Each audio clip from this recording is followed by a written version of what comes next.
So I'm doing this project with all recording equipment I have available in my classroom. This is an example of one of the tutorials you could make, a how-to video on how to do something that's challenging. Now, I've never done this before. I do have the skills to do it, but I've never done it, so it's challenging. It's a new thing that I've not done yet. We're going to be using my iPhone rig and my camcorder rig. So for my iPhone rig, we have a stand, clips to my table, okay? And I have my iPhone rig here, and I also have my DSLR rig that I'm going to use to get some vertical shots, so we can show some cuts and some other things that need to be more up close. All right, today we're going to take this TV, which I picked up at Goodwill for like 15 bucks, sheet of 1/8" plywood, and two 6-foot 1x4s. I'm going to turn it into an epic digital game table for use in games like DND. First step is going to be measuring our television here. What you need is a flat screen TV, super lightweight, LCD. Should work great. It's got definitely some inputs there, but really we only want it for an HDMI or use like Chromecast. So we're going to measure first. We're going to make ourselves a nice tight box that this thing snugs right into. So we got 34 3/4 by 21.5. So we're going to take our wood here, we're going to cut it to those dimensions, but being that we need some overhang here, you can see, we need to make sure we pay attention to this overhang, so we make sure the inside of the box is those dimensions, not the outside of the box.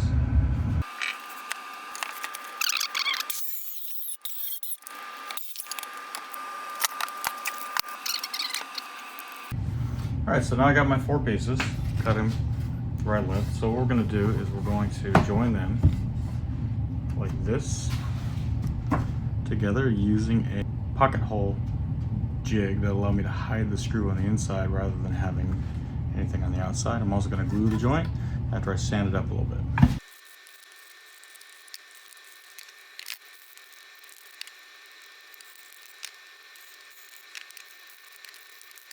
So now I'm going to use this Craig pocket jig to drill some holes that go on the inside edge of the gaming table. That way the screws are hidden and they're not an eyesore, and then I can clean up the outside and make it look real nice.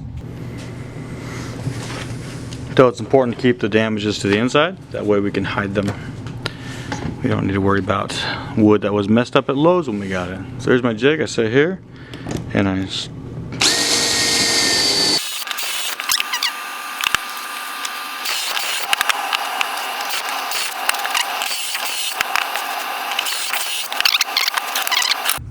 Alright, so this next part we're going to use an impact driver with a square head on it. We're going to use 8 of these Craig 1 1/4 inches and some wood glue to finish up our project. Well, part 1 of our project. So first thing first, we're going to add some glue.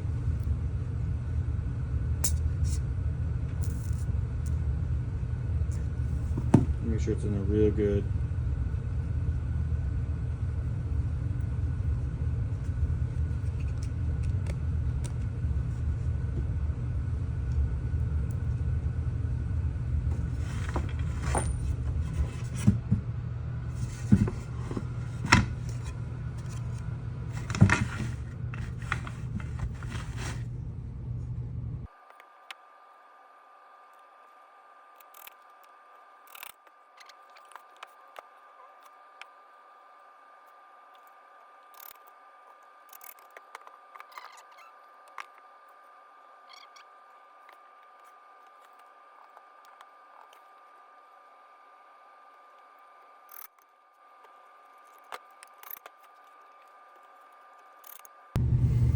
So we're going to use this rabbiting bit with a tracer on it, so I can just do a nice little indent on the back side of this, so I can set in my backer. We just want to make sure it's the right thickness of the backer, so you're going to measure and make sure the space here, you can see here to the base, is the same thickness as the backing board.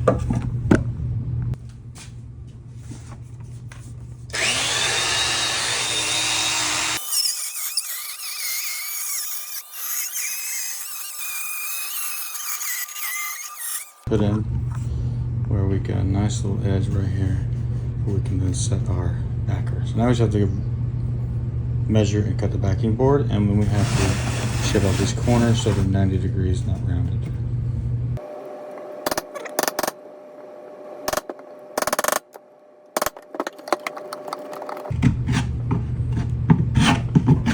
Alright, so we do that to all four. Keep in mind, these aren't amazingly nice woodworking tools. They're serviceable. I use them for easy projects, but I would never use it for finished work, anything like that. But this is going to go behind something, so it is what it is. Got all the corners around or scored off, so now I'm going to cut my backer a touch short. Looks like I need to go like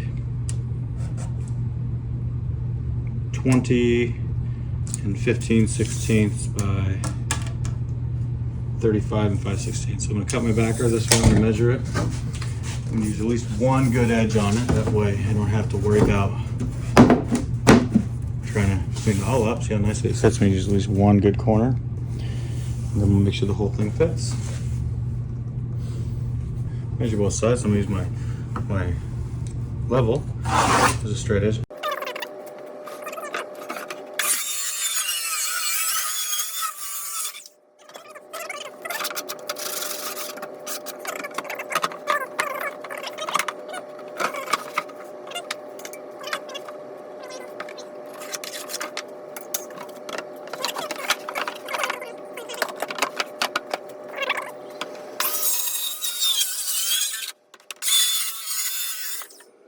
Alright, so this should fit right in there. We're going to put the chippy side in, that way it gets covered. And I'm not going to screw this in until I make sure I don't have to cut out anything else for that TV. Alright, so now we're going to take the TV apart and set it in.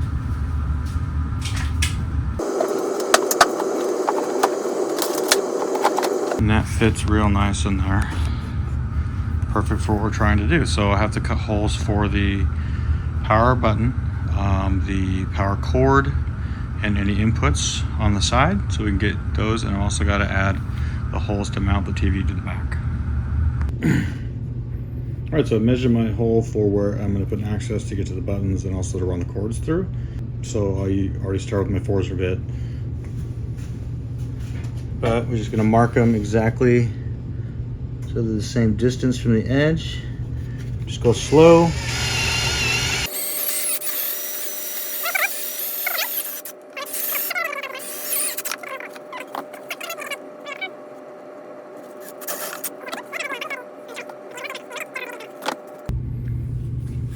Got it cut out. Now we're just going to sand it, make it smooth.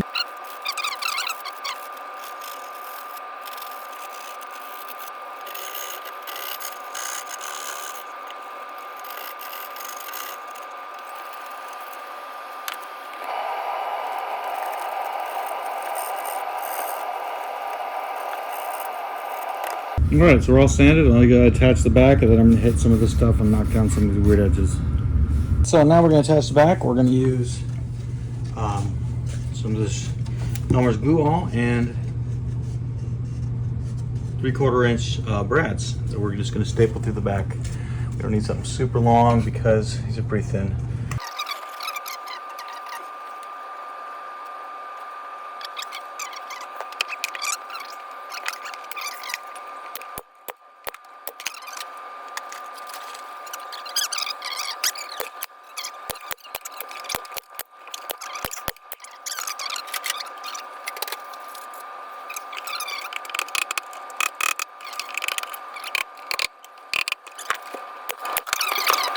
So I'm going to show you how to line up the screw holes for the TV to get it all mounted on the back of the board.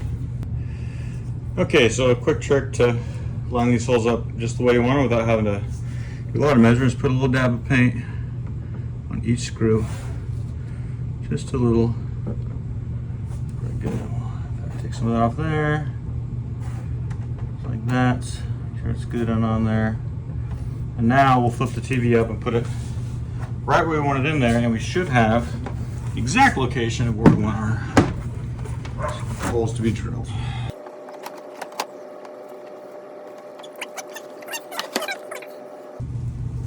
So now we're going to drill these out Remember, you don't need the full size of that because there's a head to the screw.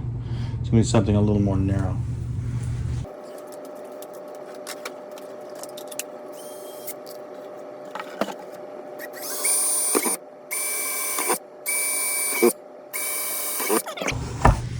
The only thing I need to do is mount my Chromecast in here, so we can easily put the button right here.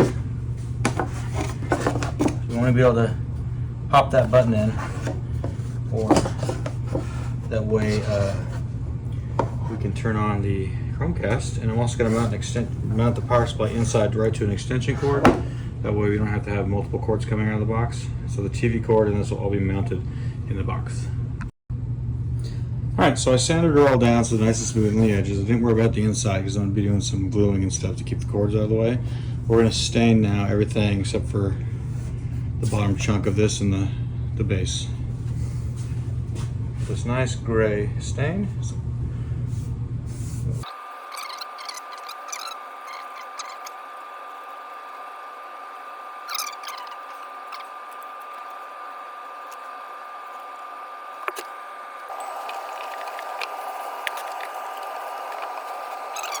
Old and battle-worn look.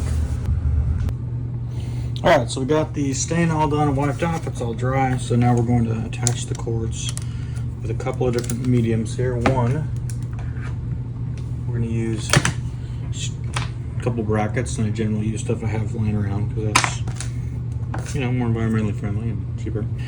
And then I'm going to use hot glue to attach the Chromecast.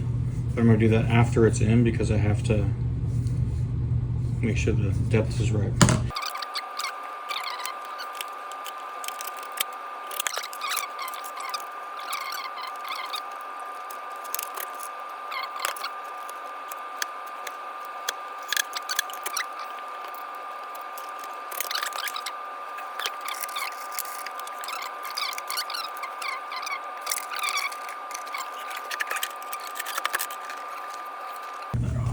So once you got to get it mounted, run the cords where they fit, and then screw it in. Alright, so I got it all attached. I used some hot glue on the inside, and I'll show you that in a second. To finish it off, we need to make sure we support it so those screw holes don't cause any damage to anything. So I'm going to put on these little rubber feet. They'll be sufficient for what I need. Just to set it above the table if it scratch any surfaces.